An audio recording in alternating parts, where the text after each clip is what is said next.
la umare la wati ko bi harato Yeshua anta in manusia takwa ante dia sensual ane jo galba amor papa suke ko pia jo galba kala to anti yang tidak terkan galba menala kule galba ta ko je kuni tu to lima putra no paniemo alkori terus tua anak suaya bukan semua lagi suatu terjadi ane lagi suatu cerita asyik karena kemudian dia waktu jualin akhir ansar jualin itu saya makan boleh pakai pula suaya bukan semua ini akan nafsu pengembangan nanti waktu ini lagi suatu hingga dari kuring boleh pakai pula suaya suara kemudian suara ekonomi pendoa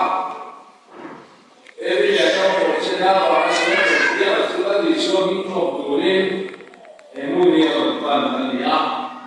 Sudah juga bahwa ini siapa cakap soalnya, sana orang tidak bertanya, lalu disuruh itu oleh kakek minta dia yang kari, kau ni na zui boleh, kau kan boleh paten, suai.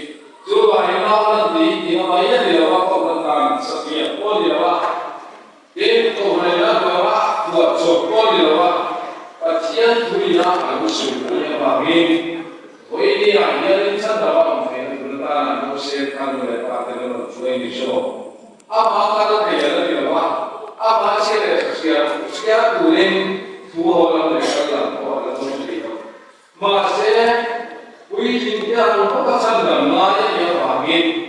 Lelah visual, no komplit dengan dia. Tapi kalau orang suku, pakai nama jadi dia ini kali, yang ini pakai tuang ini dia, no setah, gambar dia akan tahu lagi. Hari ini orang lah, ada semua, ada muncul, ada setah, ada lima, ada dalam ada sobi dosko lagi. Jadi kita sendiri boleh paten dalam sama bersiap, amin.